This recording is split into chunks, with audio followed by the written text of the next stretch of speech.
L'actualité, on continue d'en parler, mais cette fois-ci avec notre invité qui est avec nous en ligne et on est heureux de le recevoir, Jean-Pascal Zadi. Bonjour Jean-Pascal, ça va? Pas trop tôt ce matin? Non, ça va, j'ai l'habitude, j'ai des enfants. Ouais, ben voilà. Alors merci d'avoir dit oui à l'invitation, malgré les enfants, parce qu'il faut quand même s'en occuper.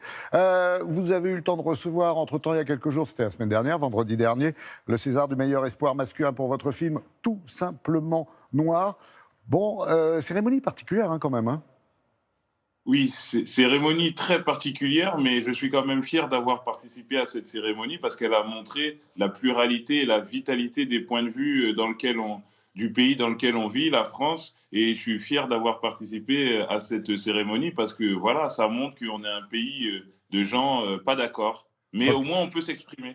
Alors le César, c'est les enfants qui sont en train de jouer avec, là?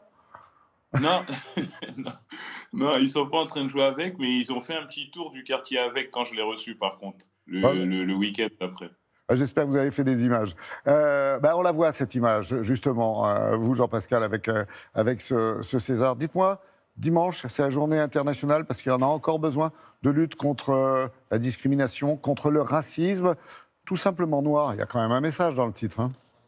Oui, c'est clair, mais Tout simplement noir, d'abord, c'est un film évidemment qui démonte un par un les clichés racistes, mais c'est un film qui montre d'abord l'humanité de tous les personnages et qui passe par la spécificité de chacun, qui montre bien que faire des généralités, tout ça, ça ne sert à rien. Et c'est en cela que le message il est antiraciste, parce qu'il montre que finalement, être noir, en vrai, ça veut rien dire. C'est une construction qui a été faite dans l'histoire, et être noir, ça ne veut quasiment rien dire en fait.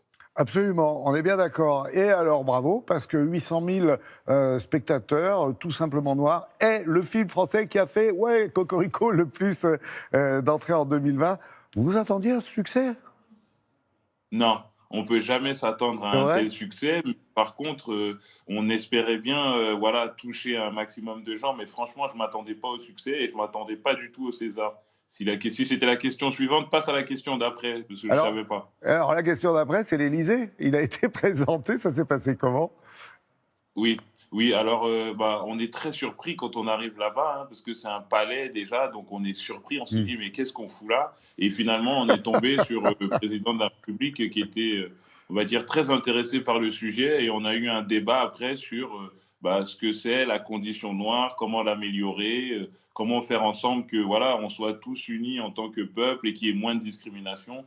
Donc oui, il y a eu un débat, une discussion très intéressante avec lui, et j'ai trouvé qu'il était intéressé. Mais j'arrivais Hmm. pas à savoir si c'était de l'hypocrisie ou s'il était vraiment intéressé, mais je crois qu'il était vraiment intéressé. Non, non, je pense qu'il était vraiment intéressé. Et est-ce qu'il l'était quand vous lui avez certainement glissé à l'oreille, ouvrez les salles de cinéma? Franchement, j'ai pas été jusque-là parce que quand même, on arrive à l'Élysée, on est impressionné, hein. Là, je fais le Hmm. malin, mais en vrai, j'ai été impressionné, et on n'a pas été jusque-là, mais je crois que j'ai des amis qui lui ont glissé ça à l'oreille, et je sais pas, vraiment, là, j'ai aucune idée. Je sais pas ce qu'il va faire avec ce sujet. Et Jean-Pascal, vous pouvez vraiment faire le malin parce que votre série Carrément Craignos, qui est la suite de Craignos, est disponible à partir d'aujourd'hui sur France.tv. On regarde tout de suite un extrait et on en parle évidemment. Ok. Bonsoir, monsieur. Bonsoir.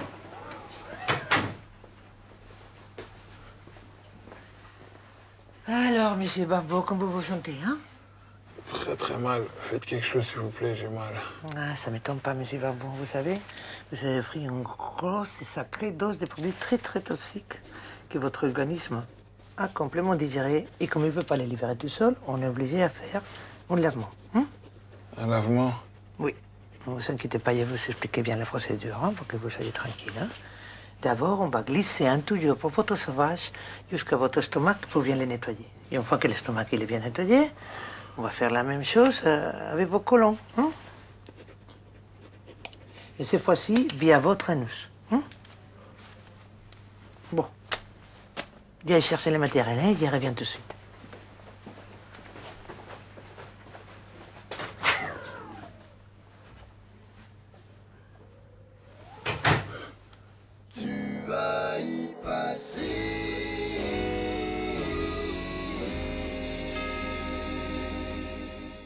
Bon, alors c'est clair, quand j'ai vu l'extrait hier matin, j'ai explosé de rire, mais j'étais hyper impressionné. Madame De Palma, l'égérie d'Almodovar, vous avez fait comment Oui. pour l'amener là chez vous?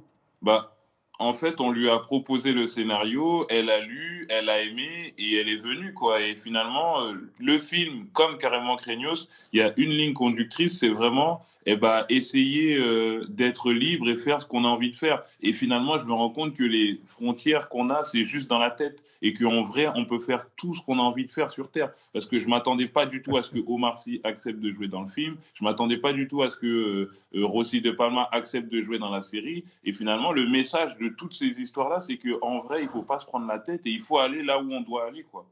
Alors c'est ça, c'est parce qu'il y a ce partage en fait de cette idée de ne pas se prendre la tête qui fait qu'on a l'impression que c'est en fait une seule et même personne qui parle. Je ne sais pas comment dire, il y a une unité, c'est une équipe quoi. Oui, exactement, exactement. C'est une équipe. Le partage, pour moi aussi, c'est très important. Il faut savoir que dans la série Carrément Craignos, il y a mes deux potes vraiment d'enfance, Lotfi Labidi et Jérôme Guédon. Et j'ai eu le César et tout. Et pour moi, c'était impossible de ne pas faire la suite de Craignos parce que j'avais envie de continuer à travailler avec mes amis, avec mes potes et tout. Et j'espère que ça ne changera pas et qu'on fera la saison 3 ensemble. Et oui, le partage aussi, c'est un truc qui est très, très important pour moi, comme dans Tout Simplement Noir, où j'ai partagé l'affiche avec toutes ces stars et tout. Et dans Carrément Craignos, c'est pareil. Je donne la part belle à plein de gens. Il y a aussi Éric Judor dans Carrément Craignos. Il y a Bounaïmin, il y a Mathieu Longat, il y a Fadili Camara, il y a Rossi de Palma. Et Donc tous ces oui, le gens, partage, ouais. ça fait partie des lignes conductrices de ma vie. Ouais. Et tout ça pour parler, on le répète, de la banlieue de façon assez déjantée, hein, et puis d'aborder Oui. des thèmes qui divisent, des sujets qui fâchent parfois, comme le chômage, le handicap, Oui. l'Église, la police et bien d'autres. Il ne faut pas en dire plus, parce que il faut aller le voir sur France.tv, on est d'accord ? Et évidemment, il ne faut pas en dire plus, mais il faut savoir que voilà, la série, en fait, comme le film, la série Carrément Craignos, on l'a tournée pour en fait, mettre des sujets sur la table et ouvrir le débat, ouvrir les discussions. En fait, la série, même si c'est de la comédie, même si c'est de l'humour et le but principal, c'est rigoler, c'est aussi poser des sujets sur la table et discuter une fois qu'on a fini de regarder la série. C'est super, merci beaucoup Jean-Pascal